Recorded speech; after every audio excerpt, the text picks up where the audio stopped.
alunos da disciplina de responsabilidade civil. Estou aqui para que a gente possa dar início e ter uma conversa a respeito do que trata a responsabilidade civil.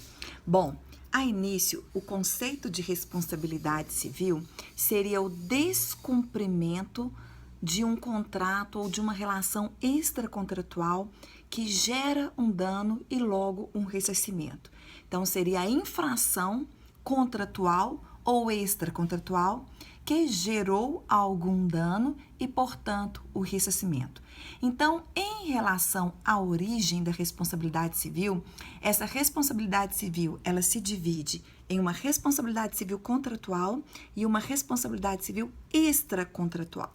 Quando a gente vai ter essa responsabilidade civil contratual? Todas as vezes que diante de uma relação civil, uma relação jurídica contratual, alguma cláusula ela for descumprida e que gerou dano a alguma das partes, a parte que foi vítima na situação, ela deverá ser indenizada por aquele que deu causa ao dano. Então, essa é a responsabilidade civil contratual. Nós temos a responsabilidade civil extracontratual, que ela advém do ato ilícito. E aonde está a previsão do ato ilícito no nosso Código Civil? Está lá presente no artigo 186 do Código Civil. Aquele que, por ação ou omissão, negligência, imprudência, ferir direito e ocasionar o dano, ainda que exclusivamente moral, logo deve indenizar. Então, a responsabilidade civil extracontratual, ela advém do ato ilícito, previsto no artigo 186 do Código Civil. A responsabilidade civil extracontratual, ela é também chamada de responsabilidade civil aquiliana, tá? Em relação aos elementos, a responsabilidade civil, ela pode ser subjetiva e objetiva. Qual é a diferença da responsabilidade civil subjetiva para a responsabilidade civil objetiva? É a comprovação ou não da culpa. Por quê, galera? Quando nós estamos diante da responsabilidade civil subjetiva, haverá necessidade de a gente ter os 4 elementos. Quais são eles? Tá? Seria a conduta do agente, a ação ou omissão, o próprio ato ilícito, a culpa. Essa culpa aqui não é aquela culpa lá do direito penal, é uma culpa em lato sensu, que abriga aqui não somente a culpa em estrito sensu, imprudência, imperícia e negligência, bem como o próprio dolo. Lembrando que todas as doutrinas trazem nessa culpa, tá? Esse elemento da imperícia. Mas se a gente for verificar no artigo 186 do Código Civil, ela não faz referência à imperícia. E isso, em prova de OAB, num texto legal, cai e é muito cobrado. O artigo 86, mais uma vez, ele fala que é aquela ação ou omissão voluntária, negligência ou imprudência. Não foi colocado no texto legal a imperícia, mas as doutrinas trazem a imperícia juntamente com a imprudência e a negligência na denominação desse sentido da culpa em estrito sensu, tá? Então, a culpa aqui, ela é em lato sensu, onde que a gente verifica a culpa em estrito sensu, bem como também mais o dolo. Então, além da conduta do agente, além da culpa, nós temos que ter uma ponte, uma ligação, um liame entre a conduta do agente e o dano que acabou de acontecer, que foi realizado. Isso é o que nós chamamos de nexo de causalidade ou de nexo causal. Então, são esses 4 elementos que têm que estar inseridos dentro da teoria subjetiva. Mais uma vez, para que vocês possam frisar e gravar, tá? Quais seriam? Conduta do agente, ação ou omissão, a culpa em sentido lato sensu, o nexo causal, bem como o dano.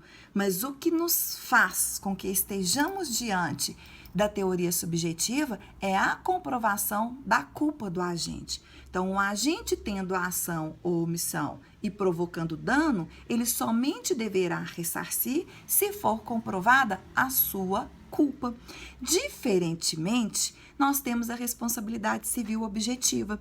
Quando que acontece a responsabilidade civil objetiva? Nós também temos esses 4 elementos. Tem que ter a ação e omissão, que é a conduta, temos que ter a culpa, temos que ter o nexo de causalidade, bem como o dano. Mas nessa espécie de responsabilidade civil, que é objetiva, não precisa de haver a comprovação de culpa do agente. Independentemente de comprovar a culpa, ele já responde pelo dano ocasionado. Por isso que no nosso sistema jurídico pátrio, esse tipo de responsabilidade, a responsabilidade objetiva, ela é tratada como uma exceção. Ela está prevista onde? Quando a lei, de forma específica, abordar que se trata de uma responsabilidade objetiva. Por exemplo, o Código de Defesa do Consumidor, que coloca que a responsabilidade será objetiva. As transportadoras, em questão de DPVAT, em questão do próprio Estado, o Estado, independentemente do dano que ele ocasiona, não precisa de comprovar a culpa, porque aborda e que trata de uma responsabilidade objetiva. Então, a responsabilidade objetiva, na verdade, ela é uma exceção no nosso ordenamento jurídico pátrio.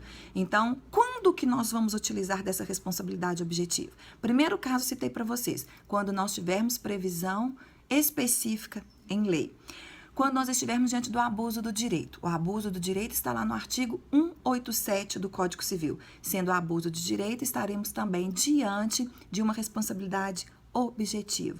Quando nós estivermos diante de uma responsabilidade civil indireta ou por ato de terceiro, está lá prevista no artigo 932 do Código Civil. Quando que acontece essa responsabilidade civil indireta ou por ato de terceiro?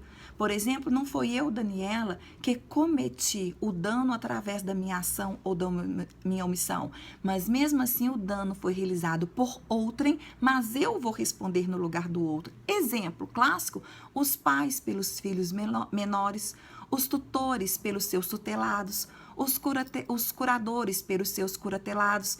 Então, veja que se um filho menor comete algum ato e ocasiona dano, por ele ser menor, como regra geral, quem vai responder são seus pais. Outras situações, a escola responde pelos seus educandos, os hotéis respondem pelos seus hóspedes.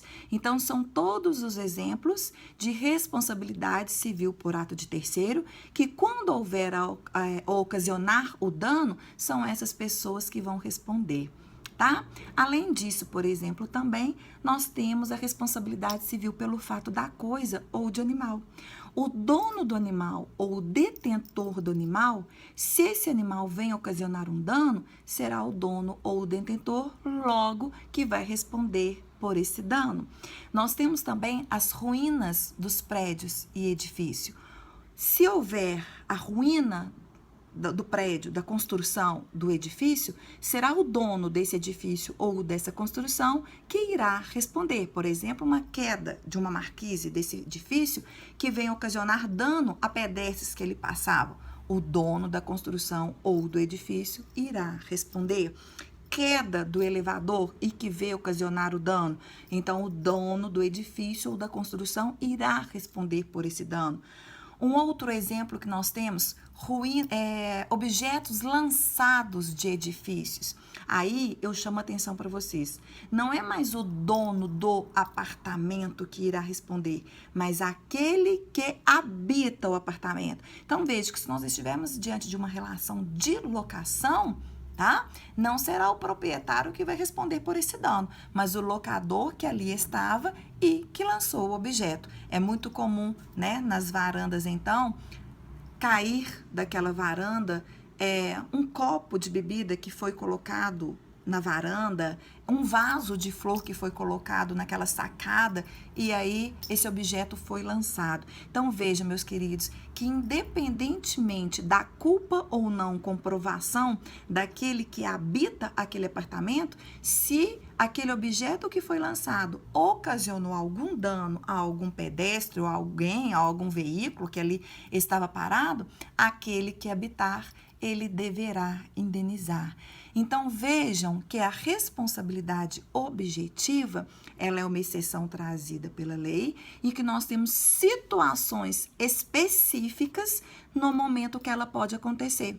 Uma outra forma que eu acabei de lembrar é os empresários e as empresas em relação aos produtos que se colocam no mercado em circulação. Então, se esses produtos estão com defeitos, as empresas ou os empresários irão responder de forma objetiva por esses produtos colocados em circulação. Então, a nossa responsabilidade objetiva, ela é tratada como uma exceção no nosso ordenamento jurídico.